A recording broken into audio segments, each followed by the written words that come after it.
Addition for ব্রাইটের পক্ষ থেকে ষষ্ঠ শ্রেণীর শিক্ষার্থীদের শুভেচ্ছা অভিনন্দন। বিষয় গণিত, পূর্ণ সংখ্যার জগৎ, পৃষ্ঠা নং 21, সংখ্যার হ্রাস ও বৃদ্ধি। আজ আমরা এই পৃষ্ঠার অঙ্কগুলো করব। সংখ্যা রেখার পূর্ণ সংখ্যার খেলা থেকে তোমরা দেখতে পাচ্ছ শূন্যের ডান দিকের সংখ্যাগুলো ধনাত্মক এবং বাম দিকের সংখ্যাগুলো ঋণাত্মক। যদি কোনো সংখ্যা থেকে এক ধাপ ডান দিকে যাও তবে ওই সংখ্যার পরবর্তী সংখ্যা পাবে, এবং যদি এক ধাপ বাম দিকে যাও তবে পূর্ববর্তী সংখ্যাটি পাবে। আমরা এখানে দিয়েছি শূন্য থেকে এদিকে অর্থাৎ মাইনাস চিহ্ন দিয়েছি, আর ডান দিকে দিয়েছি কি প্লাস চিহ্ন, অর্থাৎ একটা দিয়েছি কি ধনাত্মক আর কি দিয়েছি ঋণাত্মক, অর্থাৎ প্লাস মাইনাস। আমরা এইটাই চিহ্নটা দিয়ে কিন্তু আমরা সংখ্যাগুলো নির্ণয় করতে পারবো। এক, প্রদত্ত সংখ্যাগুলোর পূর্ববর্তী ও পরবর্তী সংখ্যাগুলো লিখে নিচে ছকটি পূরণ করো। এখন আমরা এই ছকটা পূরণ করব। এখানে কি দেওয়া আছে? পূর্ববর্তী সংখ্যা, প্রদত্ত সংখ্যা, পরবর্তী সংখ্যা। আর প্রদত্ত সংখ্যাগুলো যেটাগুলো দেওয়া আছে, যেমন 10, 8, -5, 3, 0, -1, -2, 1, -10। তাহলে আমরা এখানে সংখ্যা, প্রদত্ত সংখ্যার পূর্ববর্তী সংখ্যা এবং পরবর্তী সংখ্যা লিখব। আর আমরা এখানে একটা চার্ট দিয়েছি, সংখ্যা রেখার চার্ট, এখান থেকে আমরা নির্ণয় করতে পারি। তাহলে এখানে আছে 10 যদি থাকে তাই 10-এর পরবর্তী সংখ্যা আমরা এখানে দেখেছি যে 10-এর পরবর্তী সংখ্যা কত? 11। আমরা 11 নিয়ে নেব, এখানে 11 লিখব। এখন পূর্ববর্তী সংখ্যা, অর্থাৎ এই যে 10-এর পূর্ববর্তী সংখ্যা আছে কত? 9। আমরা এখানে 9 লিখব। এরপরে আছে কত? 8। তাহলে 8-এর পরবর্তী সংখ্যা, 8-এর পরে কি? 9। আর 8-এর আগের সংখ্যা কি হবে? 7। অর্থাৎ আমরা 7, 8, 9।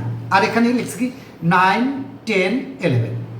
এখন -5, এখানে কিন্তু আমাদের একটাই আছে, যেমন এখানে দেওয়া আছে কত? -5। তাই -5-এর পরে আছে কত?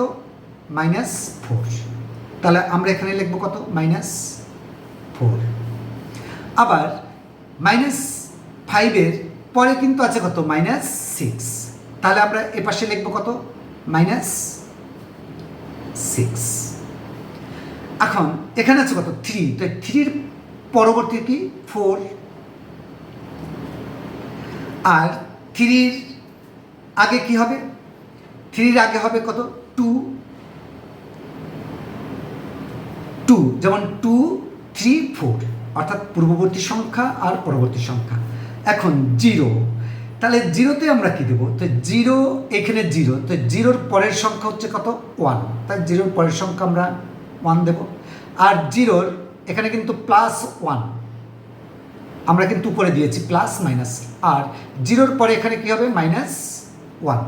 তাহলে আমরা এখানে কি দেবো? -1। এরপর আছে কত? -1। এখন এই যে -1 এর পরে কিন্তু কি আছে? 0 আছে। তাহলে আমরা এখানে 0 লিখব।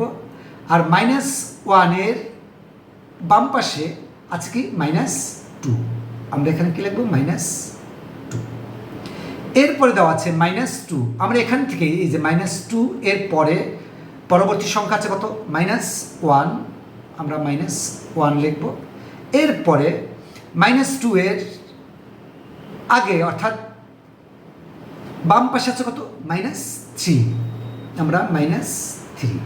তাহলে আমরা লিখতে পারি যে -3, -2, -1। এখন 1-এর পরে কি হবে? 1-এর পরে, অর্থাৎ এখানে কিন্তু প্লাস চিহ্ন, 0-র এদিকে, অর্থাৎ ডান দিকে প্লাস চিহ্ন, তাই 1-এর পরে আছে কত? 2। আমরা 2 লিখব। আর +1-এর এখানের পরে, অর্থাৎ বাম পাশে আছে কত? 0। আমরা কিন্তু এসে সংখ্যা রেখাটায় আমরা দেখতে পারি যে শূন্যের পাশে আছে কত? 1। আর 1-এর পরে 0-র পরে কত? +1, অর্থাৎ +1-এর পরে আছে কত? +2। আর বাম দিকে আছে কত? -0। এখন -10, তাহলে -10 কিন্তু আমরা এখানে চলে যাবো, এই যে -10। আমি অবশ্যই নিচেও দিয়েছি এই যে -10, এগুলো আসলে মাইনাস, আমি উপরে একটা মাইনাস চিহ্ন দিয়ে দিয়েছি। তাহলে এই যে -10 পরে কত, -9, মানে পরবর্তীতে -9, আর -10 বাম দিকে অর্থাৎ পূর্ববর্তী সংখ্যা হচ্ছে কত, -11। তা আমরা এরকম যে কোনো সংখ্যা রেখা আমরা এই চিহ্ন ব্যবহার করে কিন্তু পরবর্তী এবং পূর্ববর্তী সংখ্যা নির্ণয় করতে পারি। এখন এখানে দেওয়া আছে ধনাত্মক সংখ্যার ব্যবহার। বাস্তব জীবনে ধনাত্মক ও ঋণাত্মক সংখ্যার ব্যবহার নিচে আলোচনা করা হলো। আয়ের বিপরীত কী হবে, ব্যয়। লাভের বিপরীত কী হবে, ক্ষতি। বৃদ্ধির বিপরীত কী হবে, হ্রাস। আমাদের কিন্তু এটা জানতে হবে, অর্থাৎ ধনাত্মক কোনটা, ঋণাত্মক কোনটা। এগুলো আমাদের পরিচিত শব্দ। জোড়ার প্রথমটি দ্বিতীয়টির বিপরীত, অর্থাৎ বিপরীত শব্দ।